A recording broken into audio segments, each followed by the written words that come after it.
Banyak banget orang yang ngerasa hidup di zaman sekarang itu kayak dikejar-kejar, rasanya cepat banget.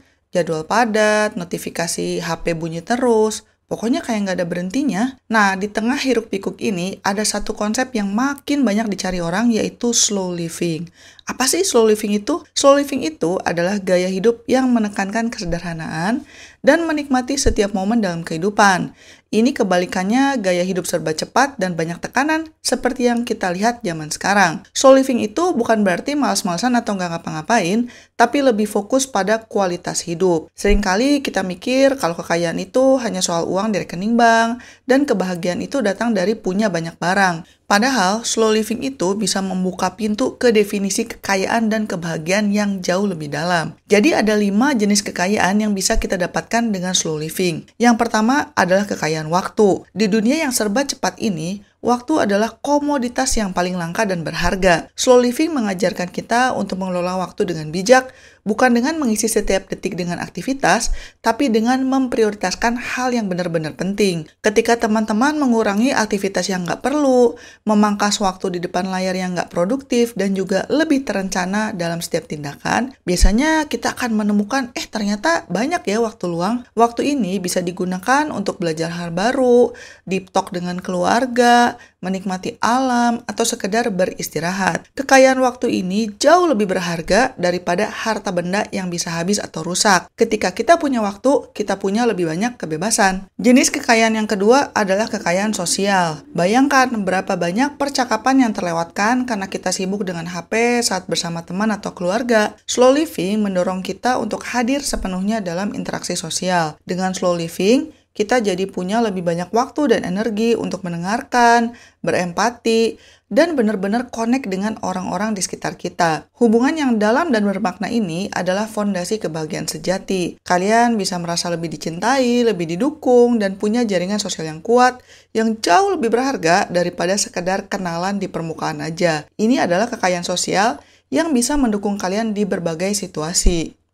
Jenis kekayaan selanjutnya adalah kekayaan pengalaman. Filosofi slow living ini adalah tentang menghargai pengalaman dan bukan hanya sekedar memiliki barang. Daripada beli barang-barang baru yang biasanya hanya sekedar memberikan kebahagiaan yang sesaat, gimana kalau kita berinvestasi pada diri sendiri atau pada pengalaman? Misalnya aja traveling yang berarti, belajar keterampilan baru, menghabiskan waktu di alam, mencoba resep masakan, olahraga, dan sebagainya. Pengalaman-pengalaman ini bisa membentuk siapa diri kita dan juga bisa memberikan kenangan yang berharga.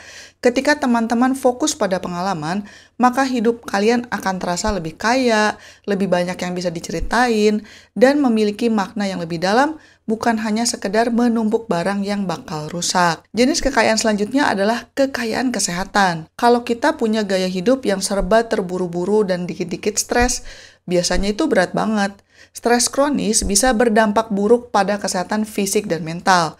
Slow living itu biasanya bisa membantu mengurangi tingkat stres. Soalnya, dengan tidur yang cukup, makan makanan yang sehat, lebih aktif berolahraga, dan juga meluangkan waktu untuk istirahat, maka insya Allah kesehatan kita akan membaik juga. Dan sehat itu kekayaan yang sangat berharga loh. Banyak orang yang baru sadar kalau sehat itu mahal ketika udah sakit keras. Biaya rumah sakit, operasi, cuci darah, dan segala macam itu kan mahal banget. Dengan tubuh yang sehat dan pikiran yang tenang, mudah-mudahan teman-teman akan punya energi lebih dan bisa berfokus untuk menikmati hidup dan berkarya dengan lebih optimal. Ini adalah salah satu modal yang penting banget untuk mencapai kebahagiaan dan produktivitas jangka panjang. Dan jenis kekayaan selanjutnya adalah kekayaan batin. Dan ini mungkin bentuk kekayaan yang paling dalam gitu ya. Karena slow living ini mengajak kita untuk lebih mengenal diri kita sendiri dan juga menemukan apa yang sebenarnya penting dalam hidup kita. Nah, ketika kita lebih slow, kita jadi punya ruang untuk berpikir, merenung, dan juga memproses emosi kita. Ini bisa menuntun kita pada pemahaman yang lebih jelas tentang nilai-nilai pribadi, tujuan hidup, dan apa yang benar-benar bisa membuat kita bahagia. Kebahagiaan sejati itu biasanya datang dari rasa penerimaan pada diri sendiri, rasa puas, dan juga menjalani hidup yang sejalan dengan nilai-nilai yang kita yakini. Ini adalah kekayaan batin yang nggak bisa dibeli dengan uang, tapi bisa ditemukan melalui praktek slow living. Jadi teman-teman, Kaya dalam konteks slow living itu bukan hanya tentang uang ya. Ini tentang memiliki waktu, punya koneksi yang mendalam dengan orang yang kita sayangi, memiliki pengalaman-pengalaman yang berharga, kesehatan yang baik, dan juga merasa damai. Bukankah itu definisi hidup yang bahagia?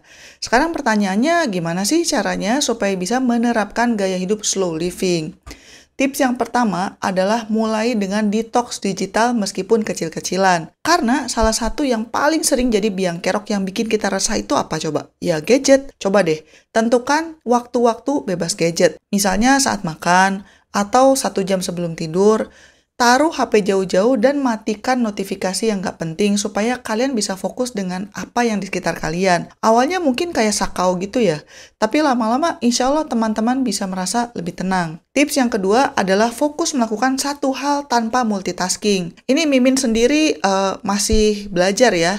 Kita sering tergoda untuk melakukan banyak hal sekaligus atau multitasking demi efisiensi. Tapi kadang ini malah jadi bikin nggak efektif dan membuat pikiran bercabang. Coba deh sesekali ketika teman-teman misalnya lagi nyuci piring gitu ya, fokus pada kegiatan mencuci piring itu aja. Rasakan airnya, sabunnya, gerakan tangan kalian. Saat sedang bekerja, selesaikan satu tugas sebelum beralih ke tugas lain. Ini bisa meningkatkan konsentrasi dan kualitas hasil kerja kalian. Tips yang ketiga adalah untuk meluangkan waktu untuk tidak melakukan apa-apa. Kedengarannya aneh ya, tapi ini penting juga loh biar otak kita bisa istirahat. Coba duduk di teras, lihat langit, lihat daun-daunan yang ditiup angin. Pokoknya coba enjoy aja. Nggak usah lama-lama lah, katakanlah sekitar 15-30 menit. Biarkan pikiran kalian kemana-mana tanpa beban. Ini semacam meditasi tapi nggak ada aturan yang khusus sih, dan sangat ampuh untuk menenangkan jiwa. Nggak jarang ini bisa membantu kalian untuk dapat ide baru atau solusi ke permasalahan yang tadinya kayak mumet banget. Kalau kalian bilang, mbak boro-boro duduk di teras, orang sibuk banget, ya kalau gitu coba aja istirahatkan pikiran kalian sembari melakukan aktivitas yang lain. Misalnya aja kalau kalian lagi naik kendaraan umum untuk ke kantor atau ke sekolah gitu, coba fokus menenangkan pikiran tanpa harus HP-an. Atau misalnya pas kalian lari pagi, coba deh, nggak usah dengerin musik, tapi dengarkan pikiran kalian sendiri, berdiskusi dengan diri sendiri. Biasanya ini bisa membantu memberikan kejelasan di masalah-masalah yang bikin pusing. Tips selanjutnya adalah makan dengan penuh kesadaran. Coba deh, pas makan, jangan buru-buru, dan juga jangan sambil nonton TV atau HP. Fokus aja sama makanannya. Coba dinikmati setiap suapannya, perhatikan warnanya, aromanya, teksturnya, dan juga rasa dari makanan kalian. Syukuri, alhamdulillah nih hari ini masih bisa makan. Betapa banyak saudara-saudara kita di luar sana yang misalnya tinggal di daerah perang, atau baru terkena bencana alam. Buat makan aja mereka tuh susah banget. Meskipun makanannya sederhana, syukuri. Alhamdulillah nih, nasi, berasnya nggak usah nanam sendiri. Meskipun lauknya misalnya cuma tahu, alhamdulillah nggak usah ngolah sendiri dari kacang kedelai.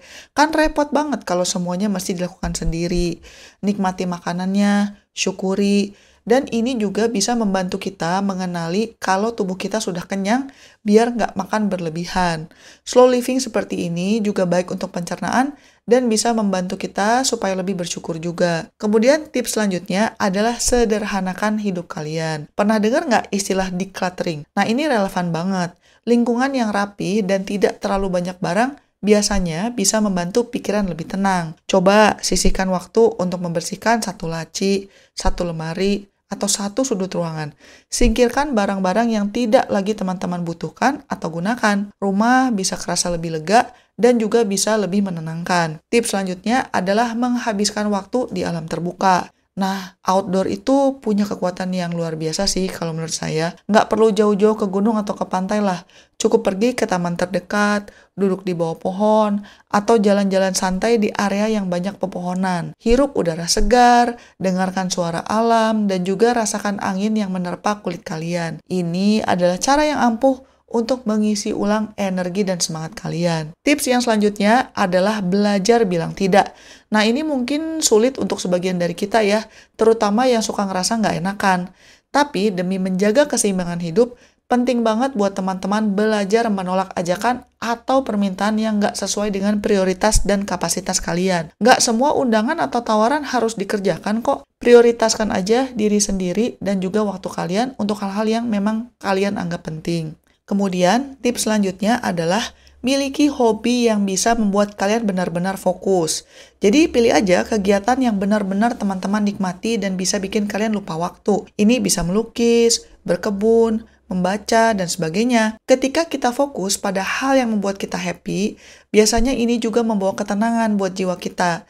Jadi ingat ya, slow living itu bukan tentang jadi nomor satu, jadi yang paling hebat, tapi tentang bagaimana kita belajar untuk merasa cukup dan bersyukur dengan menggunakan definisi cukup yang kita tentukan sendiri dan bukannya pakai standar orang lain. Jangan lupa untuk like dan subscribe, dan selamat mencari kebahagiaan. Bye-bye.